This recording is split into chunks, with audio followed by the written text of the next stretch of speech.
حکومت نے corona virus سے بچاؤ کے لیے حفاظتی اقدامات مزید تیز کر دیے، جس کے تحت اسلام آباد ایئرپورٹ پر مسافروں کی اسکریننگ کے لیے جدید تھرمل اسکینر نصب کیے گئے ہیں۔ دنیا بھر میں اب تک کرونا وائرس سے ہونے والی ہلاکتوں کے باعث لوگ خوف کا شکار ہیں، مگر یہ بھی حقیقت ہے کہ اب اس وائرس سے متاثر ہونے والے مریضوں میں سے تقریباً نصف مریض صحت یاب ہو چکے ہیں۔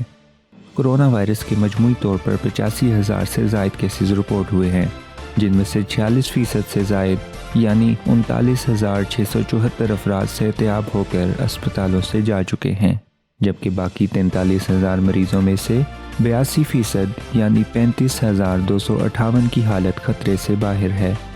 اس وقت دنیا بھر میں کرونا وائرس کے 7,818 مریضوں کی حالت خطرے میں ہے۔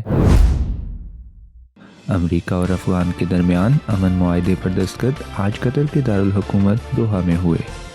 قطر میں امریکہ اور طالبان کے مابین افغان امن معاہدے پر دستخط کے بعد اسے تاریخی معاہدہ قرار دیا گیا، جو افغانستان میں 19 سالہ جنگ کے خاتمے کا باعث بنے گا۔ 4 صفحات پر مشتمل افغان امن معاہدہ 4 مرکزی حصوں پر مشتمل ہے۔ طالبان افغان کی سرزمین میں کسی بھی ایسی تنظیم، گروہ یا انفرادی شخص کو استعمال کرنے نہیں دیں گے جس سے امریکہ یا اس کے اتحادیوں کو خطرہ ہوگا۔ افغانستان سے امریکی اور اس کے اتحادی فوجیوں کا انخلاء یقینی بنایا جائے گا۔ طالبان 10 مارچ 2020 سے انٹر افغان مذاکرات کا عمل شروع کریں گے۔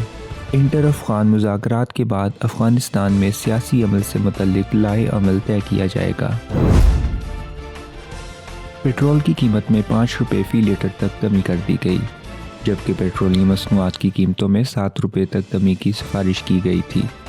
وزارت خارجہ کے مطابق پیٹرول کی قیمت میں 5 روپے فی لیٹر کمی کی منظوری دی گئی ہے، جس کے بعد نئی قیمت 111 روپے 60 پیسے فی لیٹر ہو گئی۔